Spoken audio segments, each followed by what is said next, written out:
toutes et à tous, bienvenue pour cette toute nouvelle émission de Controverse qui, une fois par mois, traitera d'un sujet d'actualité dans une ambiance conviviale et détendue en compagnie de deux personnes dont les avis divergent. Pour cette première émission, nous avons décidé de traiter d'un sujet sensible qui fait couler beaucoup d'encre depuis plusieurs mois. Il s'agit du port de la muselière, décision prise par le Conseil d'État. Résultat, un règlement transitoire entré en vigueur il y a quelques jours, pour être plus précise, le 2 octobre dernier. Alors il y a bien évidemment ceux qui sont pour et ceux qui sont contre. Comme le veut le concept de l'émission, nous recevons aujourd'hui deux invités. Madame Christine Zog, qui représente la SPA et qui, elle, est contre le port de la muselière, et Charles-André Aymon, qui représente le Conseil d'État et qui, lui, est pour le port de la muselière. Christine, Charles-André, bonjour. Bonjour Ilham. Alors, on va commencer par les dames. Christine, dites-nous pourquoi vous êtes contre le port de la muselière. Parce que c'est déjà la décision a été prise de manière irréfléchie en mettant tous les chiens à la même enseigne.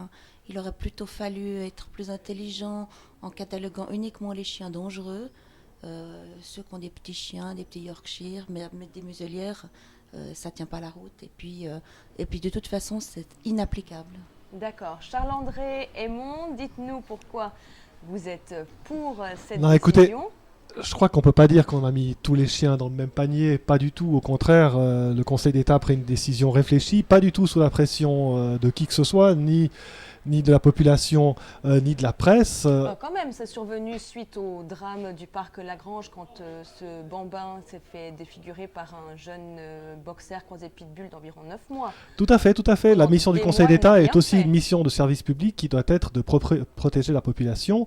Et dans ce cas-là, on a pris des solutions appropriées en disant, attention, un certain nombre de chiens doivent porter la muselière chaque fois qu'ils pénètrent le domaine public. Et puis, ce sont les molosses dont nous avons dressé la liste. Et puis, le reste des chiens, ceux qui seront considérés comme non dangereux, ne porteront la muselière que dans les parcs, par exemple. Donc je pense que c'est au contraire une décision qui est tout ce qu'il y a de plus équilibré. Donc pour le rappeler aux téléspectateurs, tous les chiens doivent porter une muselière dans la plupart des jardins publics et lorsque ces chiens se trouvent en dehors des parcs publics, seules certaines races doivent porter une muselière. Mais là où ça ne tient vraiment pas la route, c'est qu'un chien depuis toujours mort, il suffit de l'éduquer. Moi, je préconiserais plutôt le permis pour chien. Ce serait plus intelligent, c'est les Vous responsabilisations. entendez quoi par permis pour chien? Avoir la responsabilisation, je veux dire, un chien n'est pas un jouet. Il faut être... c'est comme une arme, effectivement. Si il est mal élevé, un enfant mal élevé, au bout d'un moment, on lui fout des claques. Excusez-moi de parler comme ça. Mais c'est quand même important de savoir avec qui on vit. Un animal de compagnie qui est bien élevé, il n'y a pas de raison de porter une muselière. Charles-André, est-ce que vous seriez pour obliger les propriétaires de chiens à suivre des cours, comme le propose Madame Zog, et éventuellement devoir passer un examen final? Je crois que Madame Zog a tout à fait raison. Il faut responsabiliser les propriétaires de chiens. Et finalement, c'est ce qu'on fait aussi avec le règlement d'application. Un règlement qui a été combattu déjà par la SPA d'ailleurs aussi, qui disait il faut qu'il y ait des gens de l'État qui aillent dans les écoles pour responsabiliser les enfants. Est-ce que ça se fait ça maintenant déjà? Ça s'est fait, ça se fera plus, ça se fera mieux. Comptez sur moi, je vous le promets. Mais il est clair qu'il faut mettre c'est clair qu'il faut mettre plus de moyens, mais que le moment était mûr pour la répression. Et il faut d'abord y aller là-dessus et rendre la ville sûre. Christine, est-ce que vous pensez que cette mesure peut tenir la route à long terme, puisqu'on sait que la SPA a déjà récolté plus de 20 000 signatures contre le port de la muselière? Oui, et puis surtout qu'aujourd'hui, j'apprends d'autres pétitions circulent dans les communes. Donc, effectivement, ça ne va pas tenir la route. Ce n'est pas possible. Surtout la manière de la réglementation, on ne peut pas mettre un ASM, un policier derrière chaque propriétaire de chien. Alors j'ai une question quand même, parce que c'est vrai que les propriétaires de chiens se rebellent, on peut le comprendre, ils n'ont pas envie de museler leur animal. C'est quand même une sorte de torture et de maltraitance, mais on peut comprendre aussi la réaction des parents qui craignent pour leur enfant. Alors, oui, mais il y a toujours eu des répondre? enfants, il y a toujours eu des chiens. Donc on sait qu'il y a des chiens qui sont dangereux. Donc, mais de ce avant, il n'y côté-là, avait pas de molosses par contre. mais Les pitbulls à l'époque ou les hamsters n'existaient pas. Il y a eu beaucoup de croisements, il y a eu beaucoup d'acquisitions de chiens, de molosses. On en dénombre quand même plus de 1000 à Genève. Et à mon avis, c'est à ce niveau-là qu'il faudrait plutôt légiférer. Mais de mettre tous les chiens dans le même panier, comme veut le faire M. Aymon, ça, j'ai de la peine à comprendre. Le raisonnement à ce moment, arrêtons la voiture. Il y a des voitures qui tuent des automobiles, qui tuent des piétons, pardon. Monsieur Aymon, pourquoi n'avoir pas interdit dès le départ l'entrée sur le territoire suisse de chiens dits dangereux comme les pitbulls, American Staff ou les autres chiens que vous avez classés comme dangereux?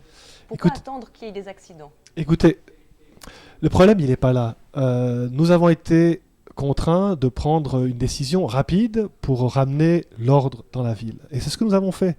Maintenant, dresser une liste de chiens qui ne sont plus du tout permis à Genève, dans le canton, ça se fera, mais ça ne doit pas être réglé dans un règlement, mais être réglé dans une loi qui est d'ailleurs discutée en ce moment au Grand Conseil, une loi qui arrivera d'ici l'année prochaine, mais entre-temps, il fallait, et je crois que c'est normal pour un homme politique de faire ce genre d'approche, c'est-à-dire, attention, en attendant que la loi entre en application, on met un règlement qui est transitoire, mais un règlement qui ne règle pas tout, bien sûr.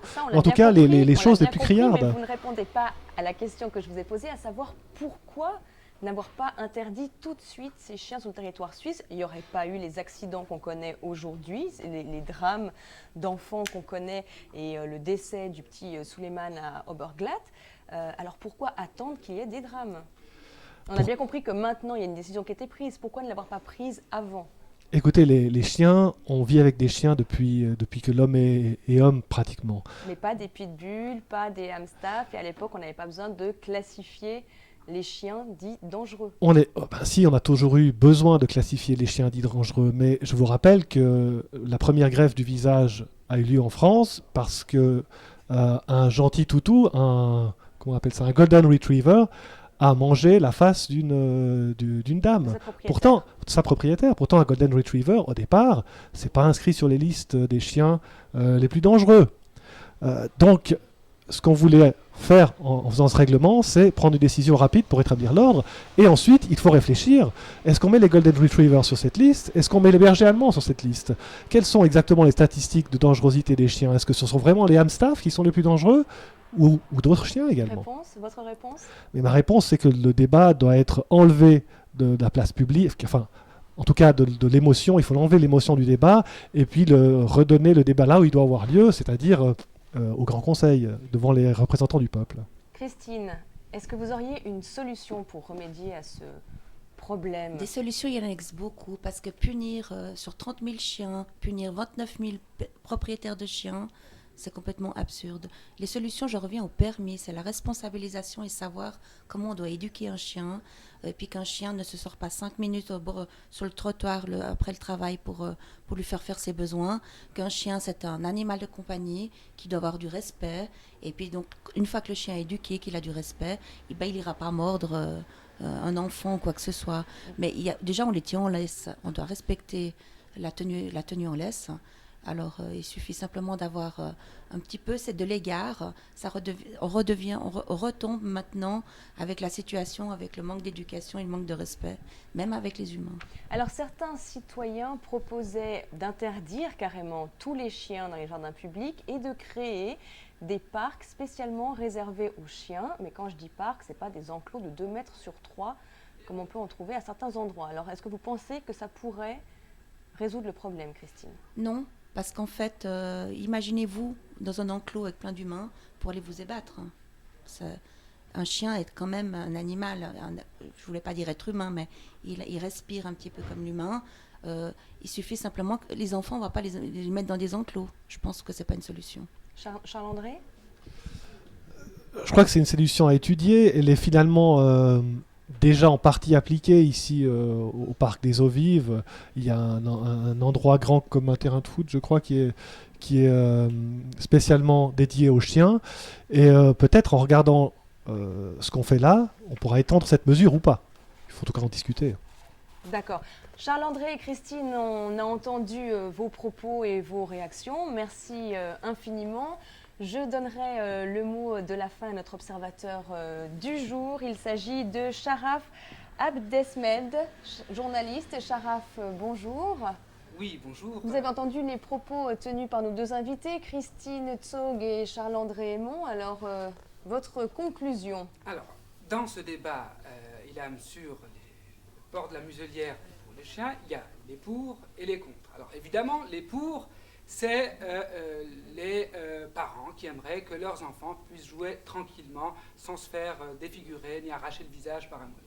Et puis les contre, pour caricaturer, c'est les mamies qui aimeraient bien pouvoir se promener dans les parcs avec leur seul animal de compagnie qui égaye leurs soirées d'hiver et d'été.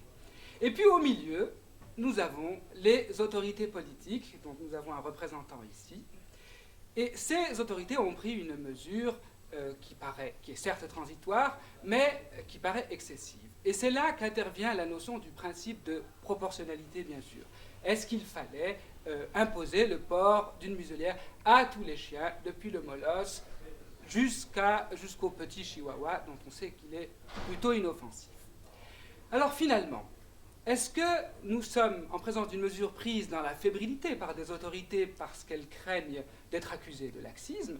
Ou alors, est-ce que plutôt on n'est pas dans une sorte de coup politique du Conseil d'État qui voudrait, soit par cette mesure excessive, pouvoir contrer le lobby des gros molosses, parce qu'en réalité c'est ceux-là qui sont visés, ou alors Conseil d'État qui voudrait aussi passer la patate chaude à la Berne fédérale? Si vous voulez en savoir plus, il suffit de lire le GHI qui sortira ce mercredi. Merci de nous avoir suivis et d'avoir participé, Christine et Charles-André, à cette toute première émission. Quant à nous, on se retrouve dans un mois pour traiter d'un nouveau sujet d'actualité. À très bientôt, au revoir.